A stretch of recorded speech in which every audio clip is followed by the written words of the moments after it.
ये जो उड़ीसा से, जो मध्य प्रदेश से, छत्तीसगढ़ से चलकर आए हैं, जिनके लिए 2 टाइम की रोटी भी जो लेना बहुत मुश्किल काम है, वो लोग किस तरीके से यहाँ पर पहुंचे। मूल निवासी का नारा है, ऐसे इन मूल निवासी का नारा है, मूल निवासियों को, हमारे भाइयों को संविधान के सम्मान में, मूल निवासी मैदान में, संविधान के सम्मान में।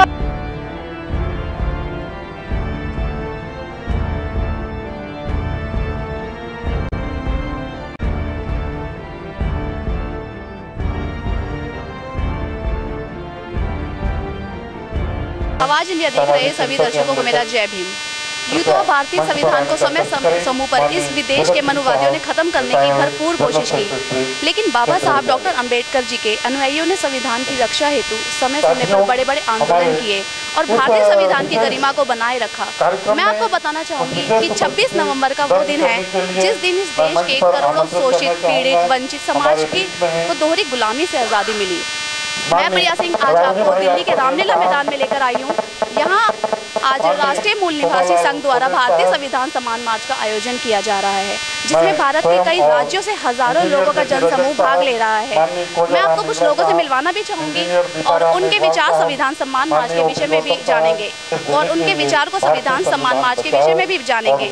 इसके साथ मैं आपको यह भी बताना चाहूंगी कि इस सभा के बाद रामलीला मैदान से ये मार्च जंतर मंतर व राष्ट्रपति भवन तक जाएगा, जहाँ अपनी मांगों को लिखित रूप में राष्ट्रपति महोदय को सौंपा जाएगा। आइए चलते हैं कार्यक्रम में, मिलते हैं यहाँ आए विशाल जनसमूह से। जय भीम। जो हमने आज प्रोग्राम का एक आंदोलन के रूप में शुरुआत की है, आज इस प्रोग्राम के लिए हम आप सबको, पूरे देश के मूल निवासियों को जोरदार जय भीम, जय भीम। साथियों, 26 नवंबर 1949 को हमारे पुरखों ने, डॉक्टर बाबा साहब अम्बेडकर ने भारतीय संविधान की जिन्होंने अध्यक्षता की और हमारे महापुरुषों ने जो 2500 साल से देश के अंदर क्रांति का बीज बोया, उस क्रांति के आंदोलन को, उन महापुरुषों की विचारधारा को, हमारे बाबा साहब को और इस देश के संविधान को राष्ट्रीय मूल निवासी एक गैर संवैधानिक, एक गैर धार्मिक, एक ऐसा जिम्मेदार संगठन है जो शांतिपूर्ण ढंग से इस देश के अंदर, इस देश के नागरिकों को भारतीय संविधान पढ़ाने के लिए, भारतीय संविधान के प्रति जागरूक करने के लिए और इस देश के अंदर व्यवस्था को और इस देश के अंदर सिस्टम को संविधान के प्रति उसको सेट करने के लिए हम लोगों ने पूरे देश में एक बहुत बड़ा बीड़ा उठाया है, एक बहुत बड़ा आंदोलन छेड़ा हुआ है। उस आंदोलन के लिए हमारे महापुरुषों ने मुख्यतः, जिसमें हमारे मुख्य मार्गदर्शक आदरणीय Shri Subhadra Ram ji, commissioner income tax, हमारे अध्यक्ष राणा मेहरा जी और हमारे सभी प्रमुख साथी पूरे देश में, हमारे पदाधिकारी, हमारे विशेष अतिथि पूरे देश में दिन रात मेहनत करके हम लोग इस देश के अंदर एक ऐसा जन आंदोलन, एक ऐसी क्रांति, एक ऐसा हम आंदोलन छेड़ने के लिए हमने समाज को तैयार कर दिया है कि इस देश के अंदर भारतीय संविधान को 100% भारतीय संविधान की मुख्य उद्देशिका को लागू करने के लिए हमने देश के अंदर आह्वान और क्रांति का बीज आज 26 नवंबर के दिन रामलीला मैदान में आप सभी की विटनेस में हम ये डालने जा रहे हैं। आज जो है आंदोलन का पहला दिन है, जो सारे देश से लोग मिलके एक प्रण लेके भारतीय संविधान को लागू कराने के लिए शुरुआत करेंगे। ये काम 26 जनवरी 1950 से शुरू होना था, लेकिन हमारे पढ़े लिखे लोगों की वजह से, एमएलए एमपी की वजह से ये काम अधूरा रहा। बाबा साहब डॉक्टर अंबेडकर के बाद ये आंदोलन साहब कैसीराम जी ने थोड़ी देर चलाया, लेकिन वो राज सत्ता के लिए चला, लेकिन राज सत्ता जिन्होंने देनी थी उनको किसी ने जागृत नहीं किया। हमारा देश दुनिया में सबसे बड़ा जन आंदोलन का देश है। ये जन सबसे ज्यादा इस भारत में है। दुनिया का महान ग्रंथ भारतीय संविधान है। वो संविधान 50 देश ले गए, यहां तक कि अमेरिका में जो काले लोगों में से ओबामा जी राष्ट्रपति बने, वो भारतीय संविधान भाग 3 के जरिए उन्होंने आंदोलन किया।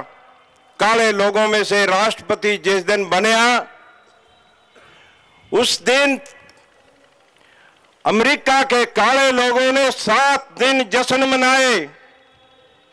अमेरिका तो 4 जुलाई 1776 को आजाद हुआ था, लेकिन काले लोगों को आजादी राष्ट्रपति बनने के बाद, ओबामा जी राष्ट्रपति बनने के बाद आजादी मिली। 7 दिन 40 लाख लोगों ने जश्न मनाया ग्राउंड के अंदर।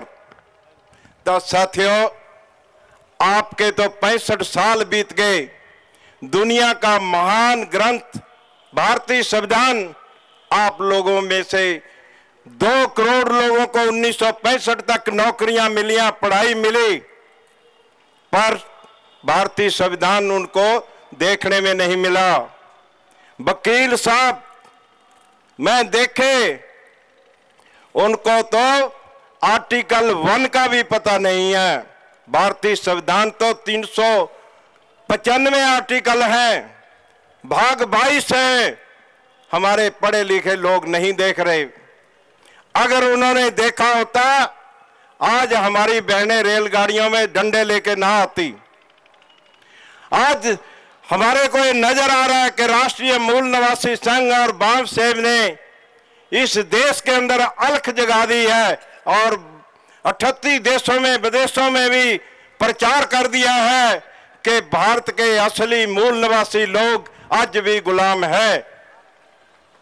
दुनिया का महान ग्रंथ और दुनिया की सबसे बड़ी आबादी गुलाम, बड़े शर्म की बात है। साथियों, जागो आई है, आप लोगों ने जागना होगा।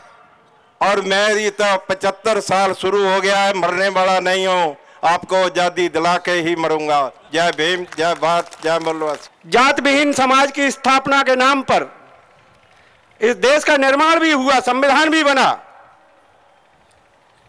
लेकिन जातिवादियों ने इसके अंदर एक ऐसा जहर बोया कि हम और ज्यादा जातियों में बंट गए।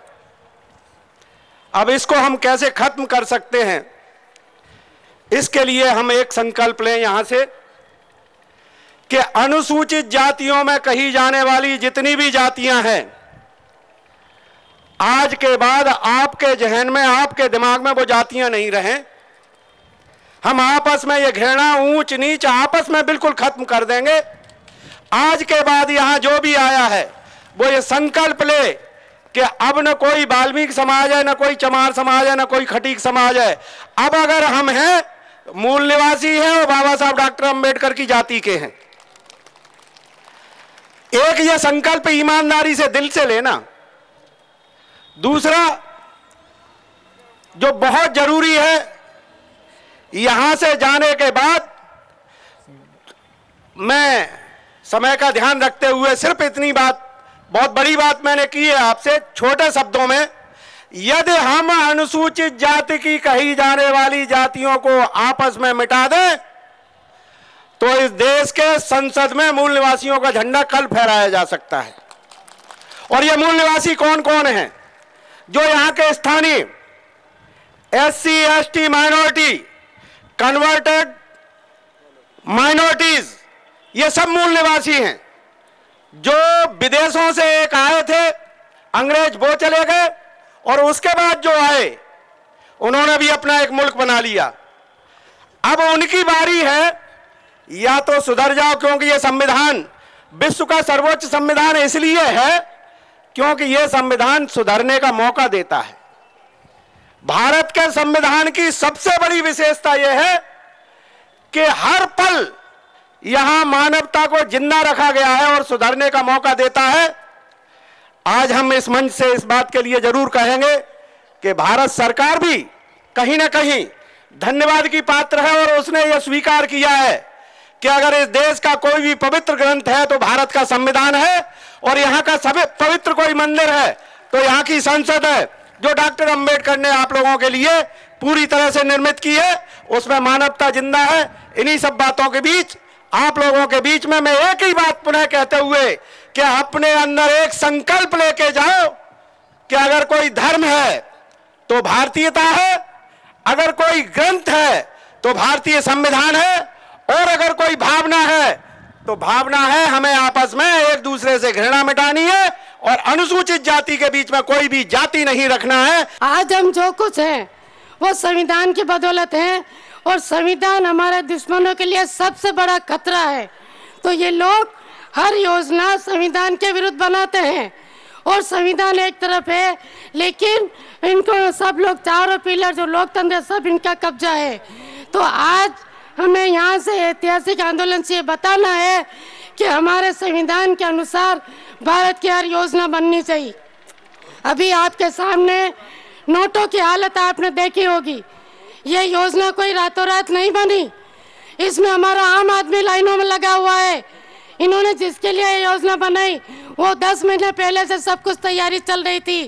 कौन सा करोड़पति लाइन में लगा है, कौन सा लखपति लाइन में लगा है, हमारे ही लोग लाइनों में लगे परेशान हो रहे।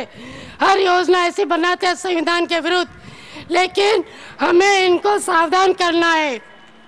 हम इस आंदोलन के रूप में आगे बढ़ेंगे और दिल्ली को एक बार इस रूप में जाम करेंगे। योजना है कि यहाँ के 4-5 मेन चौराहे खाली 2 घंटे के लिए अगर हम जाम करें, इनको मजबूर करें। हर देश अपना संविधान से चलता है तो भारत अपना संविधान के अनुसार क्यों नहीं चलता है। हम इनको मजबूर करें कि तुम लोग भारत के संविधान की कसम खा के ऊंची ऊंची कुर्सियों पे जाकर बैठते हो, लेकिन वहां जाकर संविधान के विरुद्ध काम करते हो। तो इसके लिए हमें इनको बताना होगा। हम जातिवाद खत्म करने की बात करते हैं, ये जातिवाद बढ़ाने की बात करते हैं। ये बाबा साहब का नाम लेते हैं लेकिन एनिहिलेशन ऑफ कास्ट को लागू नहीं करते, पढ़ते भी नहीं। ये गांव-गांव में शौचालय निर्माण करते हैं, उसका पैसा उद्योगपतियों को जाता है। इधर कहते हैं पानी पानी की बूंद बचाओ, उधर आपका कितना पानी खर्च होता है। ये सब चीजें हर योजना के पीछे हमें बारीकी से सोचने की जरूरत है कि हम कैसे क्या करें। हम समझ नहीं पा रहे। संविधान एक तरफ है, ये लोग संविधान के विरुद्ध चल रहे हैं। ये महिलाओं के सम्मान में क्या बात करेंगे, लड़कियों के लिए 1000 तरह की योजनाएं बनाते हैं, लेकिन इनके ये कोई नहीं कहता कि इनके धार्मिक ग्रंथों में महिलाओं को कितना सम्मान दे रखा है। हर धार्मिक ग्रंथों में महिला का अपमान है, ऊपर ऊपर से नाटक करते हैं महिलाओं के लिए।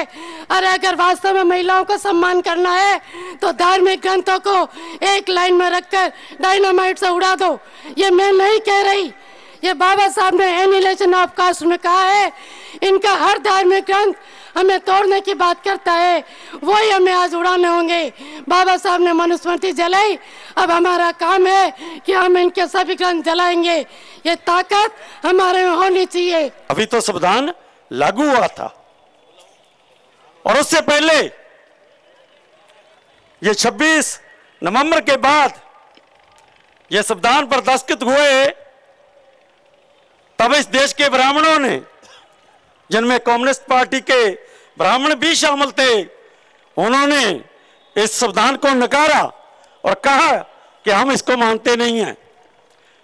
ये समझने वाली बात है कि जब ब्राह्मण कहता है कि वो इस संविधान को नहीं मानता तो उसका सीधा अर्थ है कि ये बहुजन का संविधान है। ये समझने वाली बात है। और उसके बाद अटल बिहारी वाजपेयी ने इसकी समीक्षा करनी चाहिए, मगर हमारे राष्ट्रपति KR नारायण साहब ने संविधान को बचाया और आज ये RSS का जो सरकार चल रही है उसकी वो समीक्षा नहीं कर रही, संविधान को रोकने का काम शुरू किया हुआ उसने। अभी संविधान रुक गया तो आप क्या करोगे? कभी कभी मैं सोचता हूं कि बाबा साहब अगर आप ना होते तो हम क्या होते, अगर आपका लिखा हुआ संविधान ना होता तो हम क्या होते, कैसे होते, हमारी हालत क्या होती।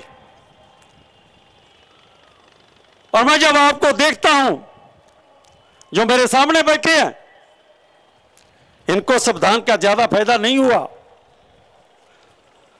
जो 2 करोड़ लोग 1950 के बाद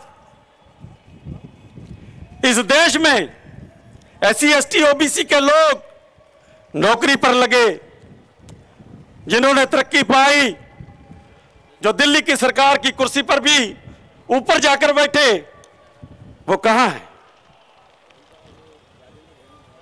मैं देख रहा हूं कहां है वो। अरे हम मर क्यों नहीं जाते? हमें आज 40 वर्ष बीत गए लड़ते लड़ते। हमने काशीराम जी के साथ संघर्ष शुरू किया, वो चले गए, हम अभी जिंदा हैं, हमें अभी मरना नहीं है, मगर ये सोचते हैं कि ये संविधान ना होता तो हम क्या होते। और वो 2 करोड़ लोग जो इस देश में स्कूल गए, कॉलेज गए, यूनिवर्सिटी में गए, नौकरी पर लगे, तरक्की पाई, अरबों अरबों रुपए की तनख्वाह ली, घर बनाए, कोठियां बनाई, कारें ली, जिंदगी हर सहूलत उसको माना, उसका मजा लिया। मगर जब संविधान बचाने की बात आती है तो वो पता नहीं कहां से तुम हो जाते हैं। अरे तुमको कौन बचाएगा? भगवान नहीं बचाएगा कोई आके। इस देश का नहीं, दुनिया का कोई भगवान आपको बचाने नहीं आया कभी, और अब भी नहीं आएगा। अगर आप बचोगे, अगर आप जियोगे, अगर आप सिर उठाकर जियोगे, तो इसी संविधान के बदौलत जियोगे। अरे जिस संविधान ने तुम्हें रोटी दी, जिस संविधान ने तुम्हें कपड़ा दिया, जिस संविधान ने घर दिया, और जिस संविधान ने शानदार जिंदगी दी, उस संविधान को बचाने के लिए कौन आएगा? तभी मैं कहता हूं कि ऐसे लोग जो 2 करोड़ नौकरी पर लगे और ऐसे जीवन जिया, उनको कोई चिंता नहीं है संविधान की। तभी मैं कहता हूं कि अरे हम मर क्यों नहीं जाते? हमें मर जाना चाहिए। और इसके बाद भी हम लोग जो इधर तुम्हारे सामने बैठे हैं और तुम जो हमारे सामने बैठे हो, आज कसम खाते हैं कि ये संविधान कहीं नहीं जाएगा, इस संविधान को कोई छेड़ नहीं सकेगा। हम मर जाएंगे, संविधान को हाथ नहीं लगाने देंगे। कि देश के टुकड़े टुकड़ों में चल रहे संघर्षों को एक राष्ट्रीय स्वरूप देना जरूरी है, और इसके लिए कल इसी मैदान में महासंग्राम रैली और देश में तमाम अम्बेडकरवादी,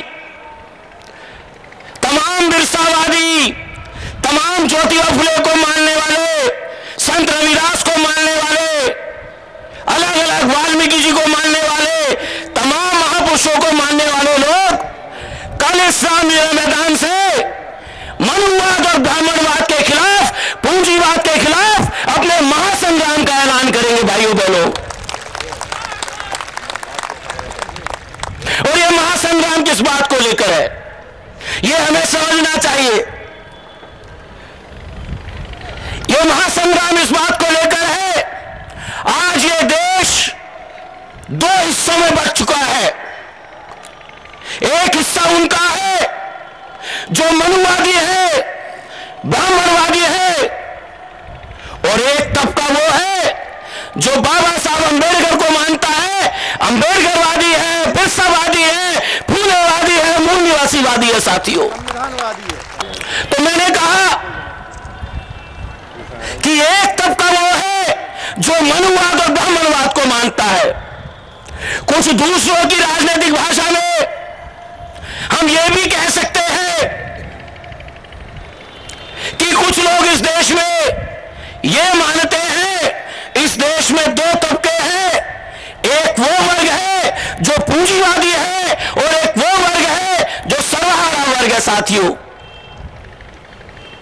लेकिन अगर हम जमीनी हकीकत पे चले जाएं तो इस देश में मोटे तौर पर जो लोग थोड़े उदारवादी हैं, चाहे वो किसी धर्म को मानते हो, किसी मजहब को मानते हो, सेना में रहते हो, पुलिस में काम करते हो, सरकार में काम करते हो, मंदिर में घंटी बजाते हो या मस्जिद में अजान लगाते हो, तमाम लोग ये मानते हैं, ऐसे लोग ये मानते हैं कि इस देश में एक तरफ अमीर लोग हैं और एक दूसरी तरफ गरीब लोग हैं भाइयों बहनों। लेकिन भाइयों बहनों, जिस बात पर मैं आपका ध्यान आकर्षित करना चाहता हूं और उस समाज का ध्यान आकर्षित करना चाहता हूं जो अंबेडकरवादी है, जो फूलेवादी है, जो मूल निवासीवादी है, और यह सवाल हम पूरे देश के सामने, क्योंकि देश के तमाम बुद्धिजीवी यहां बैठे हैं, जो लोग नहीं है उन तक आवाज पहुंच जाएगी। हम ये रखना चाहते हैं, आप दूसरे समाजों की आलोचना करते हो कि वहां अमीर है और गरीब है, अपने गृहबान में झांक कर कब देखोगे? ये दलित समाज, ये आदिवासी समाज, ये मूल निवासी समाज दूसरों पर तो उंगली उठाएगा, लेकिन अपने ऊपर उंगली उठाना कब सीखेगा? ये बात हमको जाननी है साथियों। हमारे समाज में भी चर्बी चढ़े हुए सरकारी अफसर हैं, जेबों में लाखों करोड़ों रुपए पैसा दबाए पूंजीपति हैं। एक तरफ हमारे समाज के फकीर, गरीब, नंगे पांव चलने वाले 80, 85, 90% गांव देहात में रहने वाले दलित आदिवासी हैं और 8-10% शहरों में बड़ी नौकरियां करने वाले, सरकार के ओहदों पर काम करने वाले, पार्लियामेंट में रहने वाले, विधानसभा में रहने वाले, उंगलियों पे गिने जाने वाले और दलितों के नाम पर, आदिवासियों के नाम पर, पिछड़ों के नाम पर बुराई खाने वाले लोग भी साथ ही, ये बात भी हमको स्वीकार करना पड़ेगा।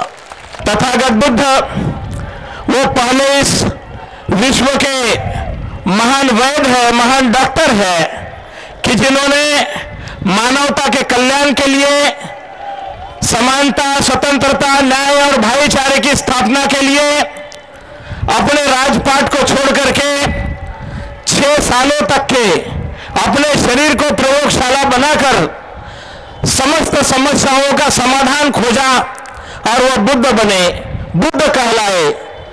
और बुद्ध बनकर के उन्होंने अंतिम सांस तक के मानवता के कल्याण के लिए कि हम सुख से, शांति से, प्रेम से, भाईचारे के साथ किस तरह से रहे, इसी की शिक्षा देते रहे। और इस शिक्षा को जन जन तक फैलाने के लिए उन्होंने संघ का निर्माण किया था और संघ को आदेश दिया था, चरत भिक्खवे चारिकं बहुजन हिताय बहुजन सुखाय लोकानुकंपाय अत्थाय हिताय सुखाय। तथागत बुद्ध ने आदेश दिया था लोगों पर अनुकंपा करते हुए, अज्ञान में, दुख में, दरिद्रता में फंसे हुए लोगों का उद्धार के लिए जन जन तक जाओ, उनको समझाओ, उनको अच्छे बुरे का ज्ञान दो, सच क्या है, झूठ क्या है, उसकी पहचान कराओ। इस देश की मुख्य समस्या है हमारे लोग हमारे तो कहते हैं, लेकिन उसका दिमाग जो है वो हमारा नहीं होता है, उसका दिमाग दुश्मन का दिमाग है। इसलिए लाखों की भीड़ में दो चार ही अपने दिखाई देते हैं, बाकी सारे दुश्मनों की भीड़ होती है। इन भीड़ को समझना है तो हमें मुख्य विचार को समझना पड़ेगा। इस देश की संस्कृति श्रमण परंपरा की संस्कृति है। ब्राह्मण परंपरा बाहर से आई हुई है, तो श्रमण परंपरा ब्राह्मण परंपराओं के संघर्ष में हम सारे के सारे लोग फंसे हुए हैं। स्टैंडिंग काउंसिल हो सुप्रीम कोर्ट में, स्पेशल काउंसिल हो मध्य प्रदेश गवर्नमेंट का सुप्रीम कोर्ट में, और भी इस देश के सीबीआई के जजों को पढ़ाने का मौका मिला, मुझे आईपीएस ऑफिसरों का मौका मिला, तो जो भी बात कहूंगा एविडेंस के साथ कहूंगा, बिना एविडेंस के बात नहीं करूंगा। इसलिए उस महामानव को मैं नमन करता हूं, क्योंकि इस विश्व में 56 देश किसी भगवान के नाम से नहीं है। अगर 56 देश है तो तथागत बुद्ध के नाम से है, इसलिए तथागत बुद्ध को नमन करता हूं। और मैं नमन करता हूं उस महामानव को जिसे अमेरिका कहता है कि मेरे देश में पैदा होता तो सूर्य कहता। विश्व की सबसे बड़ी यूनिवर्सिटी कोलंबिया विश्वविद्यालय, जहां मुझे जाने का मौका मिला, जहां 100वीं वर्षगांठ हमने उस महामानव की मनाई, वो Columbia University symbol of knowledge करके पूरे विश्व को बताती है कि इस व्यक्ति से ज्यादा इंटेलिजेंट वर्ल्ड में कोई नहीं है। आज जापान जो सबसे बड़ा विकसित कंट्री है वर्ल्ड में, जिसने इस दिल्ली में इस भारतवर्ष को मेट्रो ट्रेन दान दी, वो जापान की कोहामासा यूनिवर्सिटी में बाबा साहब का स्टैचू लगता है, वैसे महामानव का स्टैचू लगता है साथियों। और मैं ये कहता हूं, अपनी बात शुरुआत करता हूं कि इस देश में सबसे बड़ी अथॉरिटी पार्लियामेंट है, इंडिपेंडेंट अथॉरिटी जुडिशरी है, उससे बड़ी अथॉरिटी देश का राष्ट्रपति भवन है, और उससे बड़ी अथॉरिटी, सबसे बड़ी अथॉरिटी भारत का संविधान है, और उससे बड़ा है तो वो व्यक्ति है जिसने 42 दिन में भारत का संविधान लिखा। उस महामानव को नमन करता हूं मैं। साथियों, आज इस देश के प्रधानमंत्री ने 2000 रुपए का नोट निकाला। सुप्रीम कोर्ट में वो आर्गुमेंट करने का मौका मिला, मुझे भी मिला, वो देखने का आर्गुमेंट देखने का मौका मुझे भी मिला, और हम लोग भी सुप्रीम कोर्ट में इंटरप्रिटेशन फाइल कर रहे हैं। और मैं एक सुप्रीम कोर्ट का लॉयर होने के नाते उस प्रधानमंत्री को इसलिए याद करता हूं क्योंकि लंदन का घर जो नीलाम हो रहा था, जिस घर में 3 या 4 बार किया, उस प्रधानमंत्री की वजह से वो लिया हमने। लेकिन जब भारत में 2000 रुपए का नोट निकाला गया और उस पर फोटो लगाई गई, वो फोटो महात्मा गांधी की लगाई गई, और मैं इस देश को, इस मंच को, इस आवाज टीवी के माध्यम से लाखों लोगों को यह मैसेज देना चाहता हूं कि वो व्यक्ति जिसने भारत का 42 दिन का संविधान तैयार किया, वो टाइपराइटर भी आज जिंदा है नागपुर की धरती में। वो व्यक्ति जो भारत का प्रथम नागरिक था, भारत का पहला कानून मंत्री था, वो व्यक्ति जिसको यूनाइटेड नेशन ही पूरा वर्ल्ड सलाम करता है, ऐसे व्यक्ति की फोटो उस 2000 के नोट में आपने क्यों नहीं लगाई? और मैं निवेदन करता हूं इस मंच से कि हमारे साथ तो डिस्क्रिमिनेशन हो ही रहा है, इस देश के ST/SC के साथ, हमारे महापुरुषों के साथ भी डिस्क्रिमिनेशन हो रहा है। सुप्रीम कोर्ट में बहुत बड़ा, जिस सुप्रीम कोर्ट को बाबा साहब ने अपनी किताबों में, अपने उस संविधान में लिखा, आर्टिकल 32 पैदा किया, आर्टिकल 141 पैदा किया, आर्टिकल 142 पैदा किया, उस संविधान को, संविधान ने सुप्रीम कोर्ट को पैदा किया, उस संविधान में महात्मा गांधी की स्टैचू लगी है, बाबा साहब की स्टैचू। लास्ट ईयर हमने एक पोर्ट्रेट बाबा साहब का बड़ी मुश्किल से 56 साल के बाद लगाया। हम कहते हैं हमारी बारी बाद में आएगी, लेकिन हमारे महापुरुषों को तो सम्मान दो, उनके साथ तो डिस्क्रिमिनेशन मत करो, आर्टिकल 14 का वायलेशन मत करो। और साथियों, मैं कहता हूं कि आज के बाद जितने भी नोट 2000 के छपे, कि नरेंद्र मोदी कहते हैं मैं बाबा साहब का बहुत बड़ा भक्त हूं, मैं कहता हूं 2000 नोट पे बाबा साहब की फोटो निकाल के दिखाओ, तब हम खुद कहेंगे कि तुम सबसे बड़े भक्त हो बाबा साहब के। पहला इशू। दूसरा पॉइंट ये है कि आज जो कार्यक्रम ये ताराराम मीणा साहब और सुबच्चन राम साहब और इनकी टीम ने जो किया है, मैं आज से 15 साल पहले ताराराम मीणा साहब से मिला था और सुबच्चन राम साहब के साथ पूरे वर्ल्ड में घूमने का मौका मिला, उनके साथ मुलाकात होती रही। इस प्रोग्राम में आया हूं मैं क्योंकि सुप्रीम कोर्ट में उतना टाइम नहीं दे पाया, क्योंकि हमारे सुप्रीम कोर्ट में भारत का सबसे बड़ा प्रोग्राम आज हो रहा है जिसको कॉन्स्टिट्यूशन डे के नाम से मनाया जा रहा है, जिसमें इस देश का कानून मंत्री है, चीफ जस्टिस ऑफ इंडिया है और सारे जजेस प्रस्तुत हो रहे हैं। वो कार्यक्रम छोड़ के इस कार्यक्रम में आया हो साथियों। और वो लॉ कॉन्स्टिट्यूशन डे भी सुप्रीम कोर्ट में कैसे मनाया गया? 2005 में हमने सुप्रीम कोर्ट में कृष्णा मेनन भवन में IMI में प्रोग्राम किया और तब सुप्रीम कोर्ट में लॉ डे नहीं मनाया जाता था। और साथियों, मैं आई विटनेस हूं, पहली बार हमने 2011 में बाबा साहब की जयंती सुप्रीम कोर्ट में मनाई, पहली बार इतिहास में। और आज 2005 में हमने मनाई, 6 में हमने मनाई, आज सुप्रीम कोर्ट बार एसोसिएशन और सुप्रीम कोर्ट कॉन्स्टिट्यूशन डे मनाता है सुप्रीम कोर्ट में हर साल धूमधाम से। सबसे बड़ा प्रोग्राम होता है, अभी चल रहा है प्रोग्राम सुप्रीम कोर्ट में। मुझे ये बात किसी ने कही थी कि रामलीला ग्राउंड पर आप कार्यक्रम करने जा रहे हो और आपके जो लोग आएंगे वो लोग ऊंट के मुंह में जीरा होंगे, ऐसा मुझे उन्होंने सलाह दी थी। तो मैंने कहा भैया, मैं कोई राजनीति करने वाला आदमी नहीं हूं कि वहां भीड़ इकट्ठा करके वोट बटोरने का काम करूं। तुम अगर ये कहते हो कि कम लोग अगर ऊंट के मुंह में जीरा होते हैं तो इतना भी ध्यान रखना कि घर में सब्जी में जीरा डाला जाता है, वो कोई बोरी भर के नहीं डाला जाता है।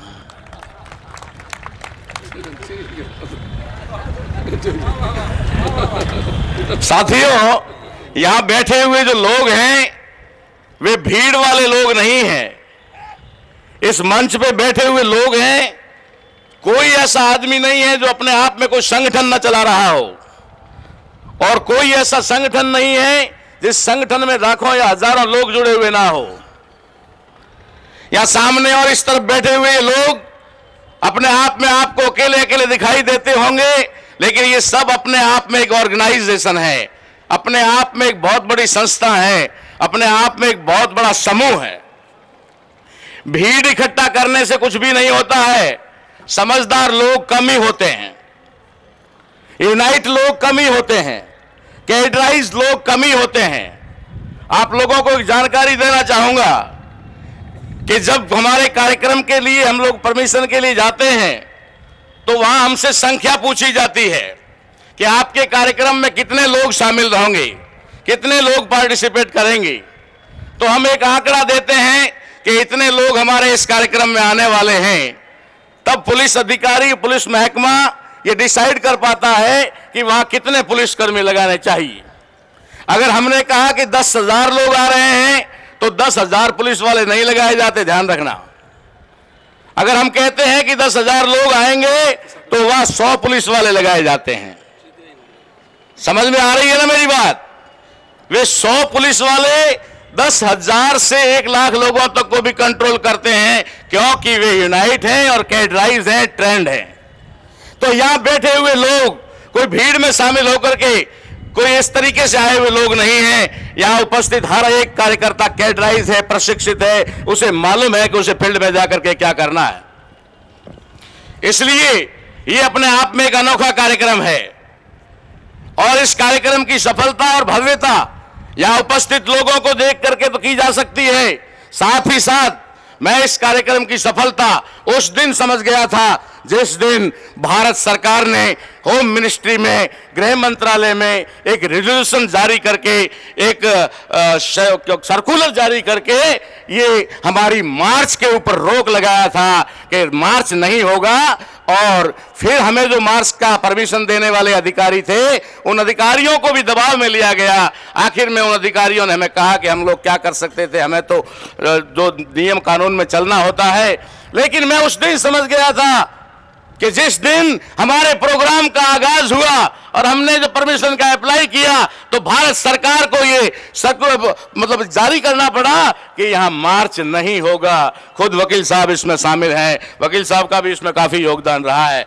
मैंने ठीक उसी समय जब मुझे ये खबर मिली कि ऐसा हो गया है, मैंने समझ लिया मेरा मार्च सफल हो गया। अरे हमारी ताकत का अंदाज इस बात से नहीं होता कि हमारी बाजुओं में कितना जोर है, हमारी ताकत का अंदाज इस बात से होता है कि दुश्मन के खेमे में कितना शोर है। हम करना क्या चाहते हैं? हम करना भी तो यही चाहते हैं।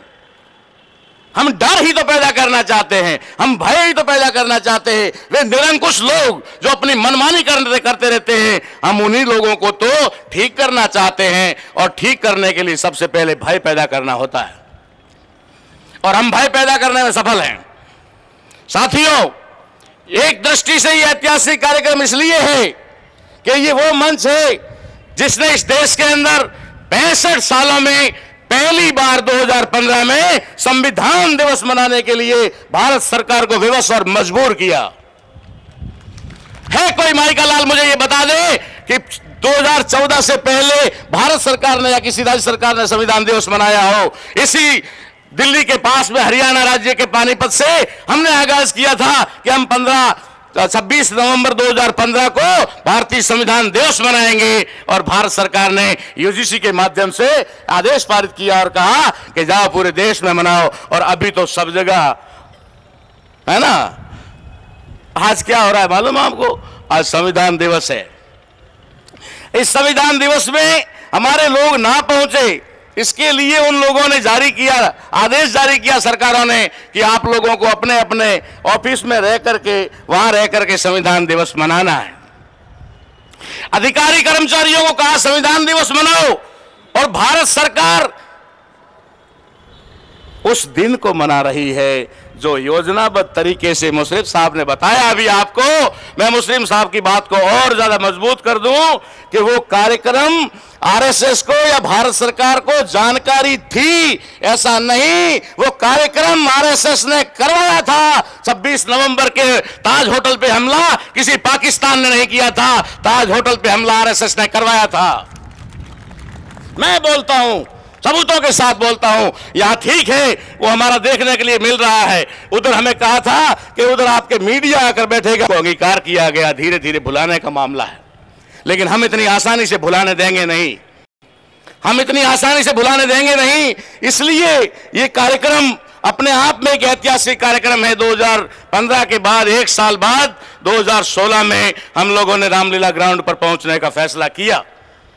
आपको एक बात बता दूं, किसी छोटे मोटे संगठन का रामलीला ग्राउंड पर पहुंचना भी संभव नहीं है, पहुंचना भी संभव नहीं है। और यहां अगर हम लोग भारतीय संविधान दिवस मनाया जा रहा है, तो मैं ऐसा कहता हूं कि आज ये पूरी दुनिया के अंदर और भारत में तो खास है ही है कि सबसे बड़ा आयोजन है। भाजपा की सरकार आई तब से संविधान का अमल करने में कठिनाई आ रही है। इनका विधान पूरी तरह से सच नहीं है।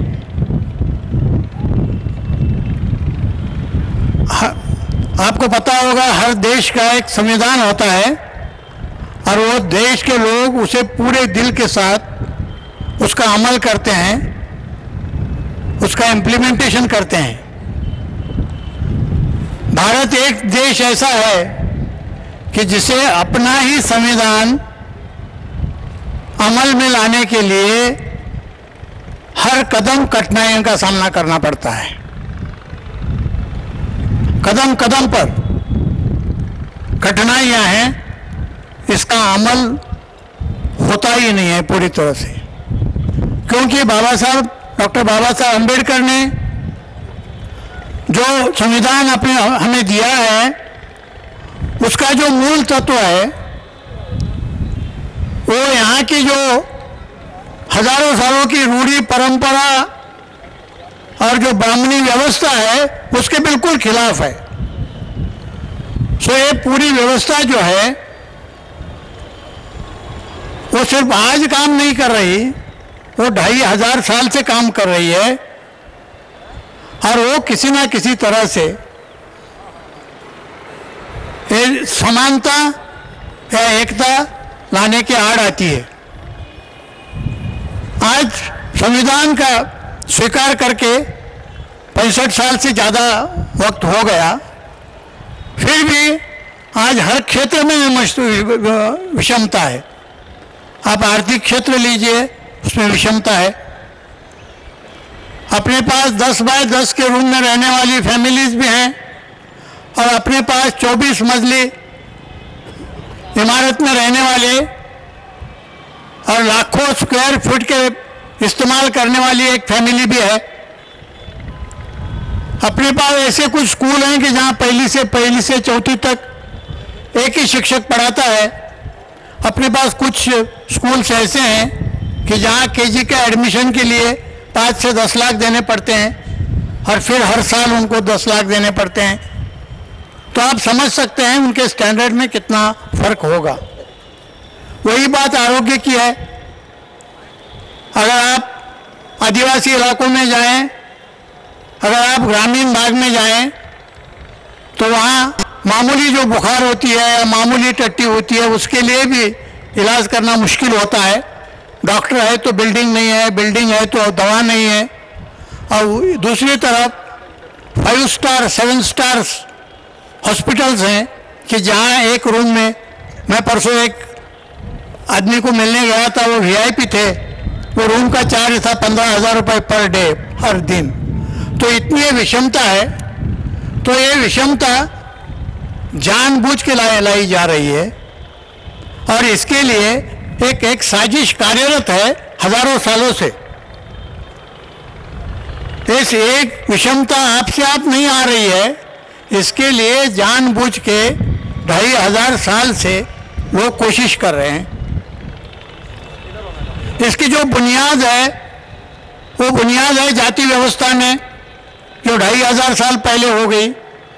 जाति व्यवस्था निर्माण करके अपने में इतना भेद पैदा किया कि जो उच्च जाति है वो उच्च रहेंगे, शिक्षा लेने का अधिकार सिर्फ उनको ही है।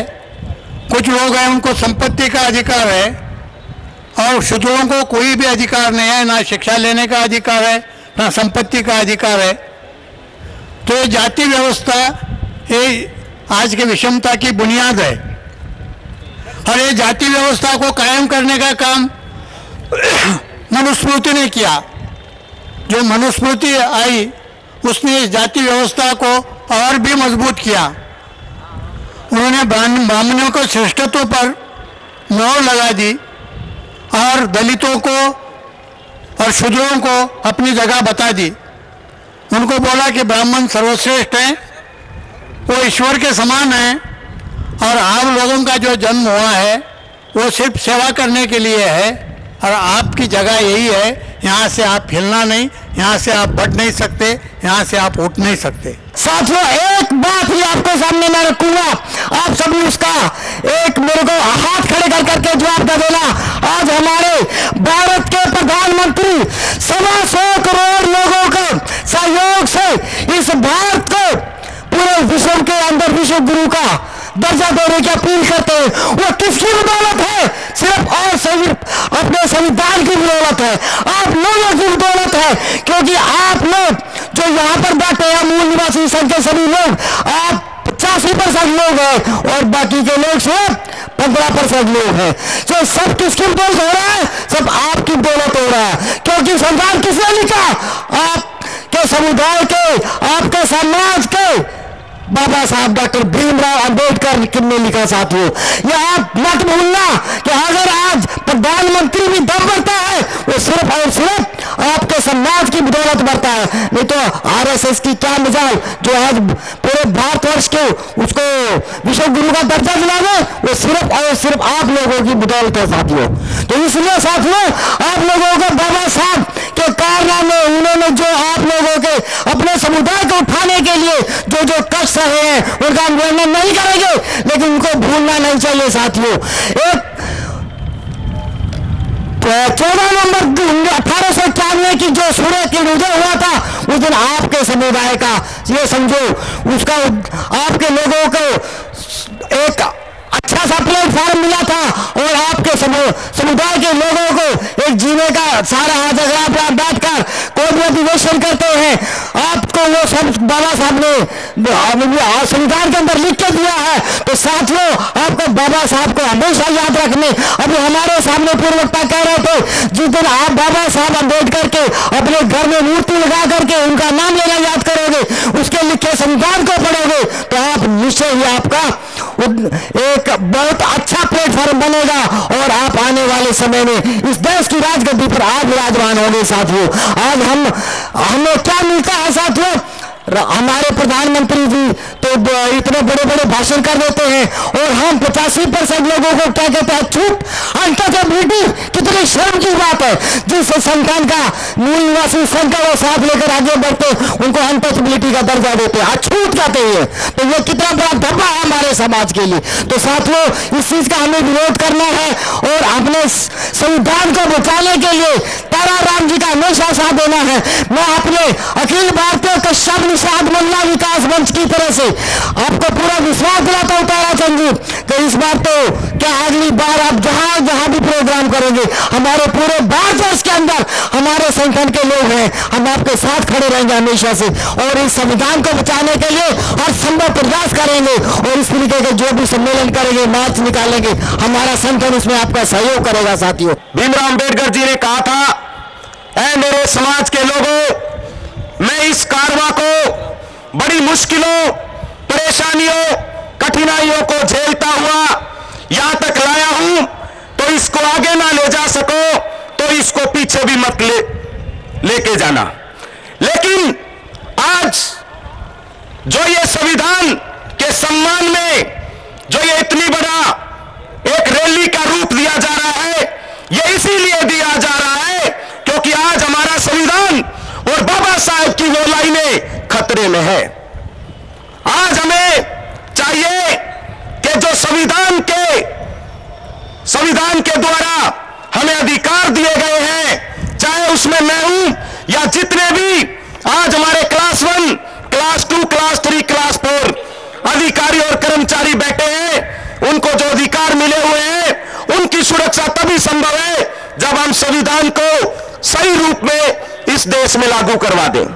आज सरकारें कहती है कि आरक्षण को खत्म करवाओ। अरे पहले पूरा आरक्षण तो लागू करवा दो। क्या इस देश में पूरा आरक्षण लागू है? मैं बताना चाहूंगा, मैं एक डॉक्टर हूं। अगर हरियाणा की बात करें, क्योंकि हमारे साथी ने बताया है कि मैं हरियाणा से हूं, हमारा यह विकास हुआ है संविधान लागू होने के उपरांत भी। हरियाणा के इकलौते मेडिकल कॉलेज में 2012 में आपका पहला हड्डियों का डॉक्टर लगता है। यह इस देश का विकास है, यह इस देश का विकास है। अरे बात करते हो खत्म करने की, भाई मैं गारंटी से कह देता हूं कि संविधान को अगर खत्म करने की साजिश रची जाती है तो भाई 15% लोगों को हम इस देश से भगा कर ही दम लेंगे। 15% लोग एक तरफ तो कहते हैं कि हम 85% हैं, लेकिन फिर भी हमारी कुर्सियां खाली रह जाती है। इसमें ताराराम मीणा जी का दोष नहीं है, सुभाष चंद्र राम जी का दोष नहीं है, हमारे साथी कुलदीप का दोष नहीं है। इसके लिए हम अगर दोषी हैं तो हम सारे के सारे दोषी हैं, क्योंकि हम बात तो करते हैं संविधान बचाने की, लेकिन जब अपने मन में जाते हैं तो हम अकेले उठ के चले आते हैं। कि धोना जख्म आसान है, धोना जख्म आसान है, सीना बड़ा मुश्किल है, अपना लहू अपने आप ही पीना बड़ा मुश्किल। और सरसार ये कहते गए मरने वाले, मरना बड़ा आसान है, जीना बड़ा मुश्किल। तो मेरे भाइयों, हमें जीना है, बड़ी मुश्किलों के साथ जीना है, लेकिन जीना है तो स्वाभिमान के साथ जीना है। मैं आपसे सिर्फ इतना कहना चाहता हूं, ये जो कारवां आज चला है इसमें आपने इजाफा करना है और ज्यादा से ज्यादा योगदान करना है। साथियों, अगर समय वही आ गया जो मेरे पूर्व वक्तों ने कहा है, अगर इस देश में मनुवाद अच्छी तरह पनप गया तो हमारा खात्मा जरूरी है, ये नोट कर लेना। साथियों, हमारी संख्या भारी है, लेकिन हमारे को फिर भी एक बीमारी है कि हम जुड़ नहीं पा रहे हैं, ये हमारी सबसे बड़ी कमजोरी है।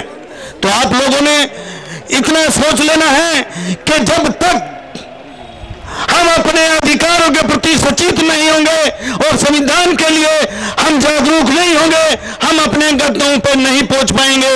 मैं कहूं तो जीना जलील होकर दोजख से कम नहीं, शान से जान भी जाए तो कोई गम नहीं। अशोक भारती जी, मान्य शिव बच्चन बोस जी, ताराराम मीना जी, हम आपको आश्वासन देना चाहते हैं कि हम आपके साथ हैं और हम पूरा जोर लगाएंगे आप लोगों के समर्थन से इस देश में एक नई क्रांति लाएंगे। इन्हीं शब्दों के साथ जय भीम, जय भारत। जात का ख्याल न करके, धर्म का ख्याल न करके, लिंग का भेद न करके हर एक व्यक्ति को एक वोट का अधिकार हमने दिया। जिसको वो चुनना चाहे विचारधारा के बेसिस पे वो चुने। ये पॉलिटिकल इक्वालिटी हमने इस देश में लाई है, वो थी नहीं। यदि आप ब्रिटिश पीरियड में चले जाए, 18वीं सेंचुरी में चले जाए, तो वोट देने का अधिकार कुछ ही लोगों को था, सबको नहीं था, एडल्ट सफरेज नहीं था। लेकिन घटना के चलते हमने वो पॉलिटिकल इक्वालिटी लाई है। लेकिन डॉक्टर बाबा साहब अम्बेडकर साहब ने जब घटना प्रेजेंट की तो 1950 में उन्होंने जो हमारे सामने चैलेंज है वो भी बताए कि we have democracy in politics but we don't have equality. We have equality in politics but we don't have equality in society and economy. जो सामाजिक भेदभाव है जाति के आधार पे, अस्पृश्यता के आधार पे, लिंग के आधार पे या धर्म पे आधार पे वो है, और साथ साथ गरीबी भी है, आर्थिक समानता है नहीं। और जब तक हम सामाजिक समानता और आर्थिक समानता नहीं ला पाएंगे तब तक राजकीय समानता को पूरी तरह हम मजबूत न कर पाएंगे। Social democracy and economic democracy is the foundation of political democracy, ये उन्होंने बड़ा जोर दे के कहा। और मैं समझता हूं कि जो आपके सामने और हमारे सामने जो चैलेंज है वो सामाजिक समता का और आर्थिक समता का है। बहुत सारे स्पीकर ने इस बात का जिक्र किया हुआ है, लेकिन एक बात से मैं परेशान रहता हूं और आपके सामने बड़ी ईमानदारी के साथ वो कहना चाहूंगा, वो ये है कि यदि सामाजिक समता और आर्थिक समता आपको लानी है तो नीतियों से समस्याएं सुलझती है। आपको ऐसी नीतियां देनी पड़ेगी आर्थिक और सामाजिक, और उसके अराउंड आपको इकट्ठा होना पड़ेगा और एजुटेशन करने होंगे और सरकार को मजबूर करना होगा कि आपकी जो नीतियां हैं जिससे गरीबी दूर होगी, जिससे सामाजिक समता आएगी, वो एक्सेप्ट करे। आपने ध्यान रखना चाहिए कि डॉक्टर अंबेडकर साहब ने 1920 में काम शुरू किया और पूरे 17 साल में 1932 में उन्होंने पॉलिटिकल रिजर्वेशन लिया पूना पैक्ट के तहत। 1943 में एम्प्लॉयमेंट का रिजर्वेशन आया, जियो जो निकला था एम्प्लॉयमेंट रिजर्वेशन का वो 1943 में निकला था। एजुकेशन का उसी वक्त आया। 1937 तक कोई पॉलिटिकल पार्टी डॉक्टर अंबेडकर साहब ने नहीं बनाई थी। जनता को इकट्ठा करके, उनकी ताकत बना के, संघर्ष करके उन्होंने नीति बनाई है। आज जो तरक्की आप देख रहे हो दलितों में, वो रिजर्वेशन पॉलिसी के थ्रू है। हरियाणा के साहब जो बोले वो बिल्कुल सही बोले कि शिक्षा में रिजर्वेशन, शिक्षा मिलने के बाद रोजगार में रिजर्वेशन और पॉलिटिक्स में रिजर्वेशन, ये जो नीतियां डॉक्टर अंबेडकर साहब ने दी है उससे तरक्की थोड़ी बहुत हमारी हुई है। आज हम सिर्फ इमोशन के आधार पे बात करते हैं, लेकिन जब तक कि आप अपनी विचारधारा और नीतियों के बारे में विचार नहीं करोगे, संगठित नहीं होगे और एजुकेट नहीं होगे, तब तक मेरा ख्याल है कुछ मिलेगा नहीं। 26 नवंबर 1949 को भारत का संविधान बनकर तैयार होने के बाद इस देश में स्वीकार किया गया था, आत्मार्पित किया गया था, अंगीकृत किया गया था और सबने प्रतिबद्धता जताई थी कि हम आज इस संविधान को स्वीकार करते हैं। उस संविधान के सम्मान में ये जो कार्यक्रम आयोजित किया गया है उसका मौलिक उद्देश्य है कि हम भारत के संविधान के मूल भावना जो बेसिक ऑब्जेक्टिव है उसको इस देश में लागू करा के रहेंगे। फिर एक प्रश्न उठता है कि भारत के संविधान की मूल भावना क्या है और भारत में वो लागू है क्यों नहीं, लागू है या नहीं है, इस पर परिचर्चा करने के लिए भी ये सत्र रखा गया था। लेकिन हमारे साथी, बहुत सारे साथी भावावेश में जज्बात में अपनी अपनी भावनाएं व्यक्त कर रहे थे, अपने अपने विचार व्यक्त कर रहे थे, मूल बिंदु पर बात नहीं आई थी। इसलिए साथियों कम समय में मूल बिंदुओं पर बात हो जाए ताकि जो है कार्यक्रम जो है अपनी ऊंचाइयों को छू ले, ये कार्यक्रम सार्थक हो जाए, कार्यक्रम से एक मैसेज जाए और हमारे देश से आए हुए लोग इस बात का जो है इल्म जानकारी लेके जाएं कि भारत के संविधान में ऐसी क्या बात है जिसको अभी तक लागू नहीं किया गया है। दूसरी बात कि बाबा साहेब बी.आर. अम्बेडकर चिंता ग्रसित समाज को चिंतन करने वाला समाज बनाए, चिंता से ग्रसित समाज को चिंतन करने वाला समाज बना दिए। लेकिन आपकी जानकारी के लिए बता दूं कि 70 साल के बाद राष्ट्रीय मूलवासी संघ ने ये चिंतन करने वाले समाज को चित्कार करने वाला, जय घोष करने वाला समाज बना रहा है। चिंता से चिंतन के बाद चित्कार करने वाला जो कारवां शुरू हुआ है, ये आह्वान शुरू हुआ है, ये चित्कार जो क्रांति में परिवर्तित हो जाएगा। और वो क्रांति जो मारपीट झगड़ा वाला नहीं, गाली गलौज वाला नहीं, हथियार वाला नहीं, तीर धनुष वाला नहीं, AK-47 वाला नहीं, बल्कि हमारे पुरखों ने इस देश में जंग हमेशा जो विचारों से लड़ी है। तो हम हमेशा कहा करते हैं कि न तीर से न तलवारों से इस देश में जंग जीतेंगे तो विचारों से।